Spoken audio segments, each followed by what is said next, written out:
오늘 본문은 말세, 이 세상의 끝날이 가까워 올 때 일어나게 되는 그러한 현상에 대해서 이야기하며, 그러한 현상 가운데에서도 그리스도인인 우리들은 어떠한 행실로 삶을 살아내야 하는지 바울의 권면을 담고 있습니다. 말세는 훗날 언젠가 올 시기가 아니라 바로 지금, 바로 오늘을 살아가는 우리들의 이 시대를 의미합니다. 신학적으로 말세는 예수 그리스도의 초림에서 재림 사이를 말하는 것인데, 바울이 디모데에게 편지를 쓰는 이때에도 바로 말세의 한 시점이었고, 그 편지를 다시 읽고 있는 우리도 말세의 한 시점을 살아가고 있다는 사실을 우리는 기억해야 합니다. 말세에 대한 많은 표현들이 있지만, 특별히 바울은 본문 1절에 보면 말세를 고통하는 때다라고 말하고 있습니다. 이 고통은 단순히 육신적인 고통만을 이야기하는 것이 아니라 영적인 순환까지도 포함하는 말인데, 수많은 악한 것들이 우리를 성도로서의 삶을 살아내지 못하도록 만들고 육적, 영적으로 타락하게 하며 진리에서 벗어나게 한다는 것을 뜻하는 것입니다. 이러한 때에 우리 그리스도인들은 단순히 교회를 다니기만 하는 경건의 모양만 갖추고 있는 것이 아니라 경건의 능력으로 살아야지 진정한 하나님의 사람으로, 하나님의 자녀로 살아갈 수 있는데, 경건의 능력으로 삶을 살아가는 사람의 특징 3가지를 오늘 본문을 통해서 확인해 보도록 하겠습니다. 첫 번째로, 경건의 능력은 성도를 하나님의 사람으로 살게 합니다. 본문 2절을 우리가 함께 읽어보겠습니다. 2절입니다. 사람들이 자기를 사랑하며 돈을 사랑하며 자랑하며 교만하며 비방하며 부모를 거역하며 감사하지 아니하며 거룩하지 아니하며. 아멘. 말세에 성도들의 삶에 나타나는 두드러진 그 특징은 함께 읽은 2절의 말씀처럼 자기를 사랑하는 데 빠지는 것인데, 이렇게 자기애에 빠진 사람의 다음 스텝은 물질에 사로잡히게 되어서 그것 외에는 다른 어떤 것도 생각을 할 수가 없게 되며, 그로 인해 배려의 마음도 갖지 못하고 다른 사람의 말도 듣지 않고 제 마음대로 살아가게 됩니다. 심지어는 부모를 거역하고 부모의 그 사랑을 당연한 것으로 여겨서 쉽게 불평하고 불만하게 되는 것이 바로 자기 자신을 사랑하는 사람이다 라고 말하고 있습니다. 이렇게 하나님에 대한 그 사랑이 자기를 사랑하는 것으로 변하게 되면 자기 사랑은 돈에 대한 집착으로 이어지고, 그것은 자기 자랑과 교만으로 빠져들어서 점점 더 계속하여서 악해져 갈 수밖에 없음을 말하고 있는 것입니다. 하나님께서 당신의 자녀인 우리들에게 말씀하신 큰 2계명은 하나님을 사랑하라, 또한 이웃을 사랑하라 라고 말씀하신 것입니다.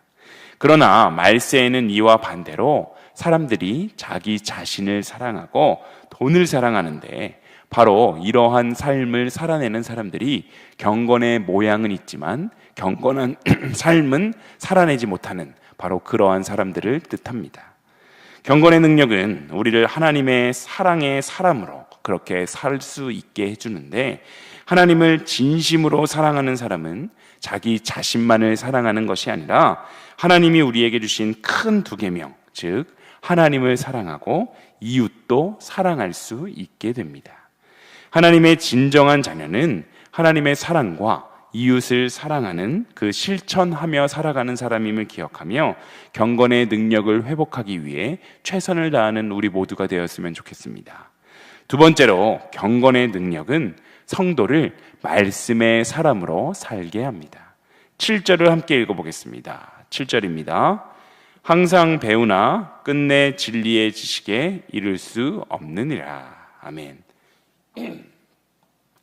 말세에 성도들의 삶에 나타나는 현상은 하나님의 말씀을 점점 더 멀리하게 된다라는 것입니다. 교회를 다니기는 하지만 진리의 말씀에 가까이 가려고는 하지 않는데, 하나님의 말씀, 하나님의 말씀에서 나오는 지혜보다 세상의 지식을 구하기 위해 더욱 열심인 것입니다. 그러나 우리가 아무리 세상의 지식에 통달해도 하나님이 허락하시지 않으면 우리는 그 어떤 것도 누릴 수가 없게 되는데, 하나님의 사람인 우리들에게는 하나님의 지혜가 필요하며 하나님의 말씀이 필요하기 때문입니다. 경건의 모양만 가지고서는 하나님의 지혜를 온전히 깨달을 수 없기에 우리는 하나님의 말씀을 더 깊이 묵상하는 바로 이러한 경건의 삶을 살아내야 합니다. 경건의 능력은 우리를 하나님의 말씀 중심으로 살아낼 수 있게 하는데, 하나님의 말씀은 살아있고 운동력이 있는 생명의 말씀이기 때문입니다. 말씀에 더 가까이 나아가게 하는 경건의 능력은 이 고통의 때, 이 말세의 때에 이길 수 있는 힘을 허락한다는 사실을 기억하시기 바랍니다. 세 번째로, 경건의 능력은 하나님을 경외하는 사람으로 살게 합니다. 8절을 함께 읽어보겠습니다. 본문 8절입니다. 얀네와 얀브레가 모세를 대적한 것 같이 그들도 진리를 대적하니 이 사람들은 그 마음이 부패한 자요 믿음에 관하여는 버림받은 자들이라. 아멘. 말세에 나타나는 모습 중 하나는 하나님을 두려워하지 않고 세상을 두려워한다라는 것입니다. 신앙의 근본은 하나님을 경외하는 것, 하나님을 경외하는 것인데, 오늘날 많은 사람이 하나님을 두려워하지 않고 오히려 하나님을 대적하는 삶을 살아가고 있습니다. 얀네와 얀브레가 모세를 대적했듯 하나님 앞에서 함부로 삶을 살아가는 것입니다. 진리이신 예수 그리스도를 따르기보다 세상의 방법, 세상의 뜻에 더욱더 많은 관심을 가지는데, 그러한 사람들의 마음의 중심에는 하나님을 모시고 살아가지 않습니다. 물론 하나님을 믿지 않는 자들에게 바로 이러한 삶, 마음 중심에 하나님이 없는 삶은 당연한 것일지도 모르지만, 너무나도 안타까운 것은 하나님을 믿는다며 교회에 나오는 사람들조차도 이러한 모습을 한 사람들이 적지 않다라는 것입니다. 그들에게 하나님은 급할 때, 필요할 때 잠깐 불러서 도움을 요청하는 분입니다. 교회를 왔다 갔다 하며 경건의 모습만 갖추는 신앙생활을 하는 사람은 세상의 가치관에 금세 휘둘리는 인생이 될 수밖에 없습니다. 그러다가 결국 그 믿음까지도 잃어버리기 십상입니다. 세상의 주인은 하나님이시며 바로 우리의 인생의 주인도 하나님이심을 기억하며 경건의 모양만 갖추고 살아가지 말고 하나님만을 온전히 경외하는 경건의 능력으로 이 말세의 때를 살아가는 우리들의 모습이, 우리들의 신앙이 되기를 소망합니다. 오늘날 우리는 주님의 재림이 가까워진 그러한 말세의 때를 살아가고 있습니다. 교회를 다닌다는 성도들은 많이 있지만 경건의 모양만 가득하고 경건의 능력은 갖추지 못한 성도들이 늘어나고 있는 현실입니다. 이러한 고통의 시대에 진정한 하나님의 사람으로 살아가는 길은 경건의 능력을 갖추는 것이다 라는 것을 기억하며 하나님의 사람, 말씀의 사람, 또한 주를 경외하는 사람으로 사는 진정한 성도로서 이 세상을 이기시는 우리 모두가 되기를 소망합니다. 본문 10절과 11절을 함께 읽어보겠습니다. 10절과 11절입니다. 나의 교훈과 행실과 의향과 믿음과 오래 참음과 사랑과 인내와 박해를 받음과 고난과 또한 안디옥과 이고디온과 루스드라에서 당한 일과 어떠한 박해를 받은 것을 내가 과연 보고 알았거니와 주께서 이 모든 것 가운데서 나를 건지셨느니라. 아멘.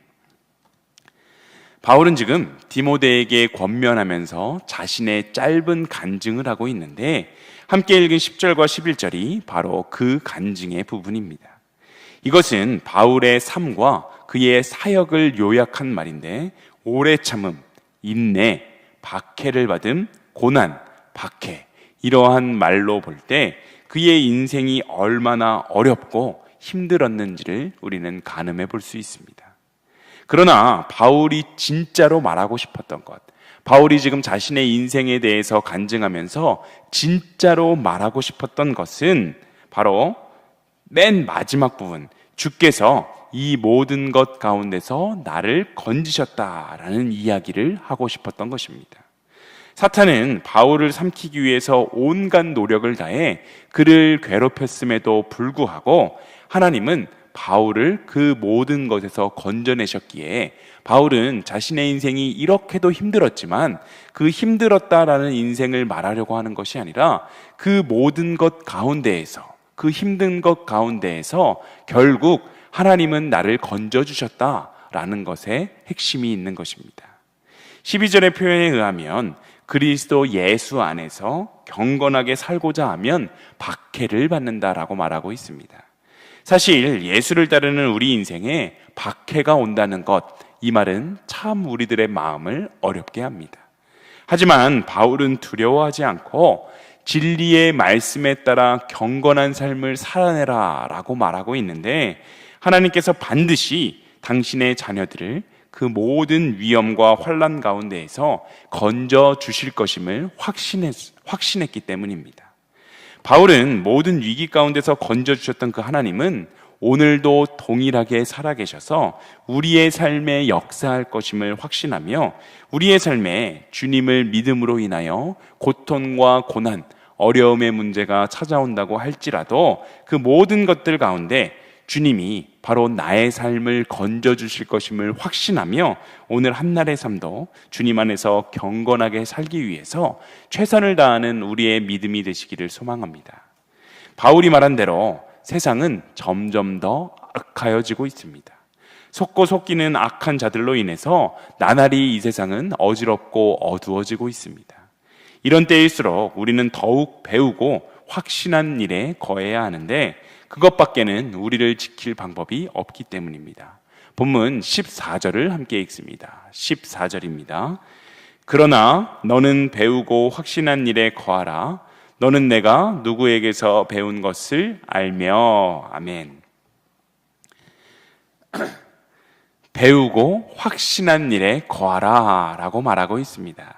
여기서 세 가지 동사, 배우다, 확신하다, 거하다, 이 단어에 주목해 보겠습니다. 먼저 우리는 말씀을 배워야 합니다. 왜냐하면 말씀은 우리를 구원에 이르게 하는 하나님의 능력이며 우리로 온전하게 만들어 선한 일을 행한 능력을 갖추게 하기 때문입니다. 그렇기 때문에 하나님의 말씀에는 교훈과 책망과 바르게 함과 의로 교육함, 이 네 가지 기능이 있게 되는 것입니다. 또한 이런 말씀의 능력 아래서 살아가려면 우리는 배울 뿐만이 아니라 배운 것을 확신할 수 있어야 합니다. 교회에서 예배의 수많은 설교를 통해서도 말씀을 배우고 또 각종 소그룹을 교육을 통해서 주님의 말씀을 우리가 배우게 되지만 그럼에도 불구하고 진리의 말씀에 우리가 이르지 못하는 것은 그 보고 듣고 배운 말씀에 대한 확신을 가지지 못하기 때문입니다. 그러므로 우리는 배운 것을 확신해야 하고 한 발 더 나아가서 말씀에 거해야 합니다. 거한다는 것, 이것은 그 안에 머무른다라는 것인데 이 머무른다는 말은 거처를 정해 그곳에 산다라는 뜻입니다. 많은 사람이 확신과 거함이 없이 이 세상에서 바람에 나는 겨와 같이 살아가지만 그리스도인인 우리들은 그리스도 안에서 배운 것을 확신하고 그 확신한 말씀 안에 거하는 그러한 인생이 되어야 합니다. 많은 사람이 진리를 지식적으로 배우기만 할 뿐 배운 대로 실천하는 삶을 살아가지 않습니다.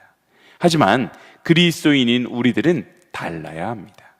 경건한 자에게 고난과 핍박이 따르는 이 말세의 때에 우리는 더욱더 깨어서 하나님의 말씀을 배우고 그 말씀을 확신하며 그 말씀 속에서 거하는 그러한 인생이 되어서 이 어두운 세상 가운데 빛을 비추는 등대의 삶을 살아내시는 일신교회 모든 성도님들이 다 되시길 간절히 소망합니다.